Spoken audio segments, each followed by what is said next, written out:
very brief. Yes, I just want to talk about envisioning. Well, so I've been living in unconditional love for as much as I can for a couple of years, and so I have that step forward, what you're talking about, where contrast comes, and it's no big deal, and I love it, and I recognize how it's expanding me. So contrast is interesting rather than troubling. It's fun. It's exciting because I know I'm going to grow into some new place. Yeah. So what I'm finding is I really love envisioning.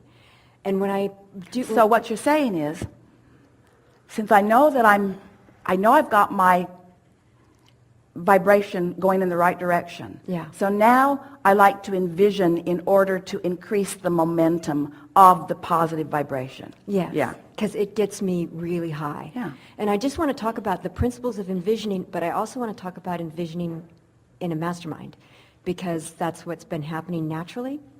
So with envisioning, I only do it when I feel great. Perfect. Which is the same with mastermind. You only do that when you feel great. And the other two. I don't do it to make anything happen. I do it because it just feels so good. Because you like the co-creative experience of law of attraction responding to pure thought and making that pure thought move faster. Yes. Yes, and I literally see the light around me. If I envision and look in the mirror, I'm like more light. Yeah. I don't take score, and unless it's a score I like from reality. I don't pay attention to reality unless it's something I like. That's another thing that I found that works. So really your evaluation of the success of the communication is truly by the feeling of euphoria that is getting more and more and more. Right, and that's the other thing, Yes. because like there's nothing outside of me that I need anymore, because I do feel my inner being consistently, totally just flowing unspeakable love that's so much grander than my body can. Yes. I like that. So there's nothing outside of me. So what I've been finding that's been helpful, and that I want to, so I love when you talk about tuning, and I feel we're all tuners, and part of the way I get my vision is by feeling into a vibration. Well, now we're going to get right to where you want to go very quickly here by reminding you that if we're talking about law of attraction, and we are, and you're talking about having successfully achieved for some period of time quite a bit of momentum of being in a really good place. And now you are sitting and specifically focusing either with yourself or let's say with another person with the specific intention of the energy moving faster. Are you accepting that you don't have to goose it up, that the energy in and of itself is the engine that will make it happen? Yes. And so we can feel, Esther's been pondering this as well, how much should I be trying to goose it up with my deliberate thoughts of envisioning, and how much should I be the receiver of the vision? And that's what I'm at. That's what it is. It's about being receiving.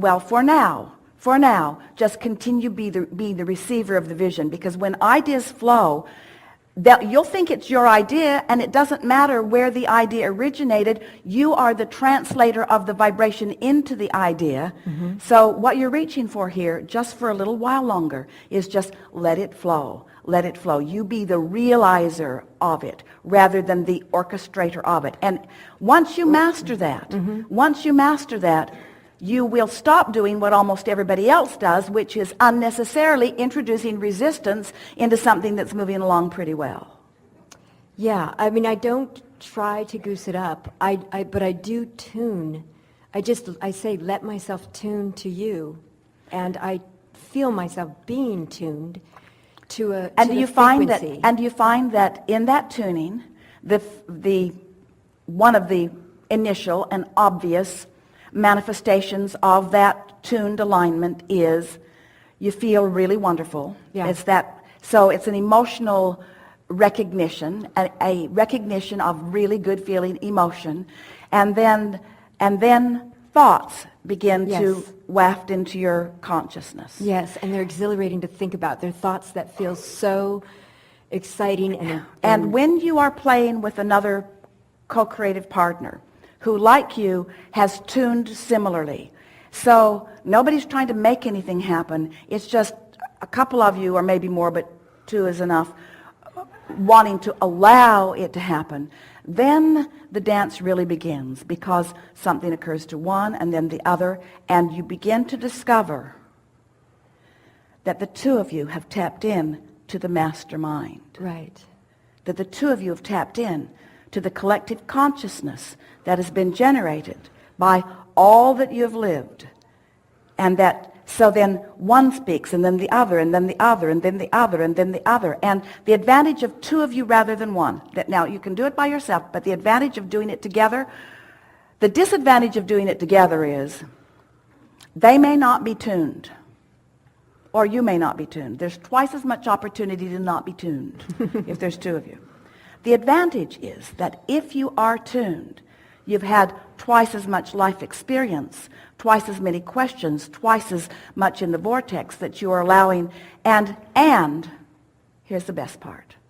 In that supreme alignment, you're having what we consider to be ultimate step 4 moments, because you can introduce pieces of contrast. One of you can hold the space while the other one tiptoes in.